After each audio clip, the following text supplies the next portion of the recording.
Good morning, everyone. Chapter 2nd of Science, Nutrition in Animals. Our first chapter was Nutrition in Plants. First chapter था nutrition in plant, जिसको हमने पढ़ लिया. अब second chapter है nutrition in animals. अब देखेंगे एनिमल्स में किस तरीके से न्यूट्रिशन होता है.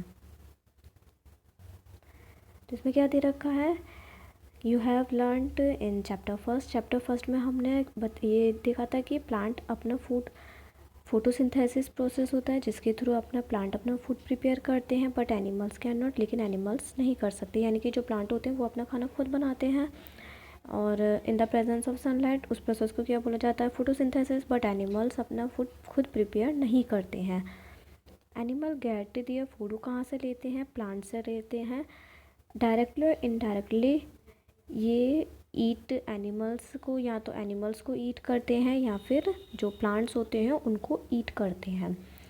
सम एनिमल्स ईट, कुछ एनिमल्स ऐसे होते हैं जो दोनों ही चीज़ खाते हैं, प्लांट्स भी खाते हैं और एनिमल्स भी खाते हैं. अलग अलग कैटेगरी वाइज भी होते हैं ये. कुछ ऐसे होते हैं जो केवल प्लांट खाते हैं, कुछ ऐसे होते हैं जो केवल एनिमल्स को ही खाते हैं और कुछ ऐसे होते हैं जो प्लांट्स एंड एनिमल्स दोनों को खाते हैं. Recall that all the organism including human requires food, यानी कि ह्यूमंस को इंक्लूड ह्यूमंस के भी साथ साथ जितने भी ऑर्गेनिज्म होते हैं उनको सभी को फूड की ज़रूरत किस लिए होती है, ग्रोथ के लिए, रिपेयर के लिए. रिपेयर मीन्स जैसे हमारे बॉडी में कोई चोट वगैरह लग जाती है तो वापस से उसको रिपेयर करने के लिए. And the functioning of the body के फंक्शन के लिए हमको इसकी ज़रूरत पड़ती है फूड की. Animal nutrition includes nutrient requirement, mode of intake food and its utilization. यानी कि अब जो एनिमल न्यूट्रिशन होता है वो क्या क्या चीज़ इंक्लूड करता है. एक तो न्यूट्रिएंट रिक्वायरमेंट, यानी कि किस किस न्यूट्रिएंट की उनको ज़रूरत होती है वो चीज़. Mode of intake of food, यानी कि किस तरीके से वो फूड को लेते हैं, क्या उनके तरीके होते हैं, और उसका बॉडी के थ्रू यूटिलाइज होना. ये सारा किस में होगा, एनिमल न्यूट्रिशन में इंक्लूड होता है. आगे फिर इसमें यहाँ पे जो आपको टेबल दे रखी है, इसमें ये दे रखा है कि जो कंपोनेंट्स थे फूड के, क्या क्या चीज़ें उसमें होती हैं वो उसमें आप फर्स्ट चैप्टर में आया था. कार्बोहाइड्रेट हो गए, फैट्स, विटामिन्स, मिनरल्स, प्रोटीन्स, ये सब किस में आते हैं, उसके कंपोनेंट्स होते हैं.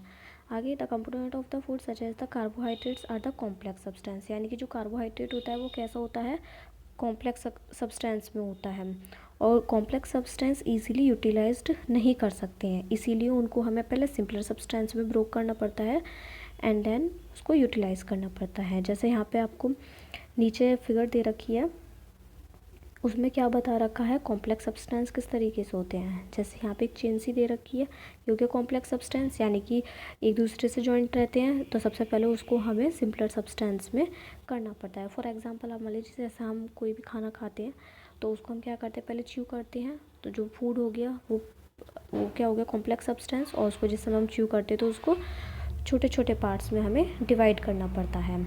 अब जो ये मेथड होता है, यानी कि कॉम्प्लेक्स सब्सटेंस को सिंपलर सब्सटेंस में, यानी कि फूड के जो कॉम्प्लेक्स सब्सटेंस होते हैं उसको सिंपलर सब्सटेंस में ब्रोक करना, तोड़ना, उसी को क्या बोला जाता है, डाइजेशन बोला जाता है. Different ways of taking food. अब अलग अलग वे क्या होते हैं, the mode of taking food into the body varies in different, अलग अलग तरीके से होता है. जैसे बीज और हमिंग बर्ड में बता रखा है, ये क्या करते हैं, प्लांट से जो नेक्टर होता है, जो उसका लिक्विड होता है, उसको शक करते हैं, यानी कि उसको लेते हैं, उसको चूसते हैं. And infant of the human and many other animals feed. और कुछ ऐसे होते हैं जैसे ह्यूमन के बेबीज़ होते हैं, कुछ एनिमल के बेबी ऐसे होते हैं जो मदर मिल्क पर डिपेंड करते हैं. स्नेक्स लाइक पाइथन, उनको क्या बोला गया है कि वो क्या करते हैं, जो उनके प्रे यानी कि जो उनका शिकार होता है उसको swallow मीन्स निगलते हैं. और कुछ एक्वेटिक एनिमल्स क्या होते हैं, उनके आसपास यानी कि वाटर में जो उनके आसपास छोटे छोटे टिनी फूड पार्टिकल्स होते हैं उस पर डिपेंड करते हैं. तो हर जितने भी ऑर्गेनिज्म होते हैं उनके जितने अलग अलग तरीके के ऑर्गेनिज्म होंगे उनका वे ऑफ टेकिंग फूड भी डिफरेंट होगा. यहाँ पे अब एक्टिविटी क्या दे रखी है, 2.1. What is the mode of the, इसमें बस आपको ये दे रखा है, जो टेबल दे रखी है इसको फिल करना है. इसके नीचे कुछ आपको यहाँ पे ये देखिए, यहाँ पे आपको नीचे थोड़ी हिंट भी दे रखा है। इसमें फिल करना है कि किस तरीके से इनका फूड होता है, यानी कि स्नेल क्या खाते हैं, आंट क्या खाते हैं, इनके काइंड्स ऑफ फूड बताना है। एंड यहाँ पे मोड ऑफ फीडिंग, यानी कि किस तरीके से उनका फीडिंग होता है, ये आपको इसमें फिल करना है। आगे अब दे रखा है, नेक्स्ट है आपका डाइजेशन इन ह्यूमंस। अभी हमने क्या पढ़ा, अभी हमने डाइजेशन समझा था। डाइजेशन क्या होता है, broken down of the complex substance of the food, यानी कि जो फूड का कॉम्प्लेक्स सब्सटेंस होगा उसको किस चीज़ में ब्रोकन डाउन करते हैं, सिंपलर सब्सटेंस में, वही क्या होता है, डाइजेशन। अब ह्यूमंस में डाइजेशन सबको पता है माउथ के थ्रू होता है, यानी कि फूड हम पहले माउथ में लेते हैं, उसको डाइजेस्ट करते हैं और यूटिलाइज़ करते हैं। और जो अनयूज्ड पार्ट होता है उसको हम क्या करते हैं, डेफिकेट, यानी कि बॉडी से रिमूव आउट कर देते हैं। आगे इसमें दे रखा है, have you ever wonder what happens, यानी कि हमारे इनसाइड द बॉडी फूड के साथ क्या होता होगा। हम जैसे फूड को खाते हैं, उसको डाइजेस्ट वगैरह करते हैं, ये किस तरीके से होता होगा, कैसे होता होगा, कहाँ से फूड पास होता होगा। तो the food passes through a continuous canal, यानी कि कंटिन्यूस कैनाल होती है, यहाँ पे फिगर दिख रही होगी आपको, ये है प्यूरो ह्यूमन। तो यहाँ पे ये आपको पूरा जो पार्ट दिखाई दे रहा है, इसको क्या बोला गया है, कंटिन्यूस कैनाल, यानी कि इस कंटिन्यूस कैनाल के थ्रू हम फूड पास होता है। अब उसके क्या क्या पार्ट होते हैं, एक तो स्टार्ट कहाँ से होता है, ये बकल कैविटी, यानी कि माउथ जो होता है उसे क्या बोला गया, बकल कैविटी। और एंड कहाँ होता है, एनएस पे एंड होता है। अब इसको डिवाइड जो वेरियस कंपोनेंट में करा गया है वो क्या क्या है, फर्स्ट है बकल कैविटी, यानी कि हमारा माउथ। फिर उसके बाद फूड पाइप, जिसे ईसोफेगस बोला जाता है। देन स्टमक, यानी कि इसी से करिए, जैसे पहले फूड हमारा माउथ में गया, उसके बाद फूड पाइप में जाएगा, फिर स्टमक में गया, स्टमक से फिर वो स्मॉल इंटेस्टाइन में गया, स्मॉल इंटेस्टाइन से वो लार्ज इंटेस्टाइन में गया, एंड देन एनस, यानी कि जहाँ से रिमूव आउट होता है।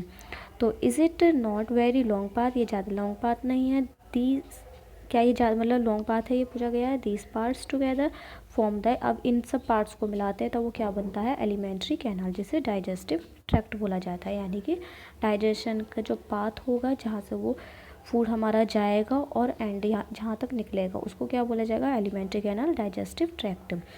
The food components gradually get digested as food travels through the various component, जैसे जैसे फूड धीरे धीरे मतलब पास होता चला जाएगा अदर कंपार्टमेंट में, तो वो धीरे धीरे करके डाइजेस्ट होना स्टार्ट हो जाएगा। The inner walls of the stomach and the small intestine and the various glands associated with the canal such as salivary glands, यानी कि इसमें बताया गया है जो स्टमक है, स्मॉल इंटेस्टाइन है, कुछ ऐसी ग्लैंड्स भी होती हैं साथ में, इस जो सलाइवरी ग्लैंड्स वगैरह होती हैं वो भी उनमें प्रेजेंट होती हैं। Liver and the pancreas secrets digestive juice, यानी कि ये सब चीज़ें क्या होती हैं, डाइजेस्टिव जूस को सीक्रेट करती है, यानी कि इनमें से डाइजेस्टिव जूस प्रोड्यूस होता है। अब डाइजेस्टिव जूस का वर्क क्या है, the digestive juice convert complex substances of the food into simpler one, यानी कि जो अभी उसमें आया था डाइजेशन का वर्क, तो वो डाइजेशन के वर्क को कौन करते हैं, डाइजेस्टिव जूस, जो कि कॉम्प्लेक्स सब्सटेंस को हमारे सिंपलर फूड में कन्वर्ट करते हैं। The digestive tract and the associated glands together constitute the digestive system, यानी कि जो डाइजेस्टिव ट्रैक्ट होगा, जो पाथ होगा पूरा, एलिमेंट्री कैनाल होगी और ग्लैंड्स, उन सबको मिला के क्या बनता है, digestive system. Now let us know what happens to the food in different parts of the digestive tract, यानी कि जो अलग अलग अभी इसके पार्ट हमने पढ़े थे, अब उसके अंदर फूड क्या होता है, क्योंकि हर किसी में सेम फंक्शन नहीं होगा, तो अलग अलग पार्ट्स में उसका क्या वर्क होता है, फूड क्या करता है अंदर जाके, वो चीज़ अब हम देखेंगे। तो फर्स्ट आपको यहाँ पे दे रखा है the mouth and the buccal cavity, यानी कि जो माउथ है, बकल कैविटी है, उसके अंदर क्या वर्क होता है। तो food is taken into the body through the mouth, mouth के थ्रू उसको लिया जाता है। The process of taking food into, यानी कि फूड को जो लेने का प्रोसेस होता है, कहाँ पे लेने का, इनटू द बॉडी, यानी कि जो बॉडी में हम फूड को लेते हैं उसको क्या बोला जाता है, इंजेशन। ध्यान रखना, फूड को बॉडी में लेना उसको क्या बोला जाएगा, इंजेशन। वी च्यू, हम फूड को च्यू करते हैं with the help of teeth, उसको ब्रेक करते हैं स्मॉल पीसीज में। Each tooth is rooted in A separate socket in the gums. देखा होगा हर जो टूथ होता है वो गम्स जो हमारे मसूड़े होते हैं उससे बिल्कुल अच्छी तरीके से अटैच रहते हैं, एज मतलब जैसे रूट हो उसके लिए वो जड़ हो। अवर टूथ वेरी इन अपीयरेंस। हमारे जो टूथ मतलब जितने भी टीथ होते हैं वो अलग अलग तरीके से हमें दिखाई देते हैं। एंड परफॉर्म, और उनका फंक्शन भी अलग होता है, ठीक है। अकॉर्डिंगली दे आर गिवन, उनके नेम्स अभी यहाँ पे मैं आपको दिखाती हूँ, इसके नेम्स यहाँ पे दिए गए हैं। मोलार्स, प्रीमोलार्स, कैनाइन एंड इंसीजर्स, ये सारे इसके टाइप दे रखे हैं। मोलार्स, प्रीमोलार्स, कैनाइन एंड इंसीजर्स, इनके अलग अलग वर्क होते हैं। च्यू करने के लिए यूज़ करे जाते हैं। इनके आपको देख रहे होगे जो इनकी फिगर है वो बिल्कुल अलग दिखाई दे रही है, किस किस तरीके से ये होते हैं, और इनके वर्क भी बिल्कुल अलग तरीके के होते हैं। इससे पहले आपको मैं एक चीज़ और बता देती हूँ, एक होते हैं परमानेंट टीथ और एक होते हैं मिल्क टीथ। तो मिल्क टीथ कौन से होते हैं, जो हमारे इन्फेंट यानी कि जिस समय हम इन्फेंट होते हैं, चाइल्डहुड में होते हैं, उस समय जो हमारे टीथ होते हैं वो कौन से होते हैं, मिल्क टीथ, जो कि टूटते भी हैं। टूटने के बाद जो टीथ आते हैं वो परमानेंट होते हैं, वो टीथ हमारे नहीं होते। यानी कि जो फर्स्ट सेट ऑफ टीथ होंगे वो क्या होंगे, milk teeth, and after broken the second set of the teeth is called permanent teeth. अब इसके जो 4 टाइप्स हैं मैं आपको लास्ट में जाके बताऊंगी कि इनके टूथ जो ये इंसिजर्स, कैनाइन्स, प्रीमोलार्स, मोलार्स हैं, इनका वर्क क्या होता है। फिलहाल अभी आगे देखते हैं। तो अब तो ये हो गया कि यानी कि जो हम फूड को अगर बॉडी के अंदर ले रहे हैं उसे क्या बोला जाएगा, इंजेशन। उसके बाद हम फूड को लेते हैं, च्यू करते हैं, ब्रोकन डाउन करते हैं, एंड देन अब वो कहाँ पास आउट होगा वो देखेंगे। अब यहाँ पे आपको एक एक्टिविटी दे रखी है, एक्टिविटी 2 इस 2.2। इसमें क्या करना है, मतलब आपको अपने टीथ काउंट करने हैं और उनके अलग अलग फंक्शन देखना है। तो सबसे पहले देखते हैं इंसीजर्स, यानी कि जो हमारे फ्रंट 4 टीथ होते हैं, 4 ऊपर 4 नीचे, तो वो कौन से होते हैं, इंसीजर्स। इनका काम क्या होता है, ये केवल बाइट करने के लिए या कट करने के लिए यूज़ किए जाते हैं। तो नीचे टेबल आपको दे रखी है, कटिंग एंड बाइट, यानी कि कटिंग और बाइट करने के लिए कौन से टीथ यूज़ होते हैं, इंसीजर्स।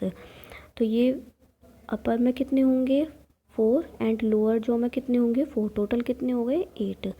नेक्स्ट फिर होते हैं कैनाइन्स, यानी कि उसके जस्ट बराबर में जो शार्पेस्ट टीथ होते हैं एकदम पैने से, वो कौन से होते हैं, कैनाइन होते हैं। टीयरिंग के लिए यूज़ करे जाते हैं, और ये कितने होते हैं, 4, टोटल कितने होते हैं, 4, 2 upper part and 2 lower part में। नेक्स्ट च्यूइंग एंड ग्राइंडिंग, इसके लिए मोलार्स एंड प्रीमोलार्स यूज़ होते हैं, जिन्हें दाढ़ बोला जाता है। और ये कितने होते हैं, जो प्रीमोलार्स होते हैं वो होते हैं 8, यानी कि 4 ऊपर 4 नीचे, और मोलार्स वो भी कितने होते हैं, 8, यानी कि स्टार्टिंग में कितने होते हैं, 8। तो ये दोनों मिला के कितने हो गए, 8 टोटल 16।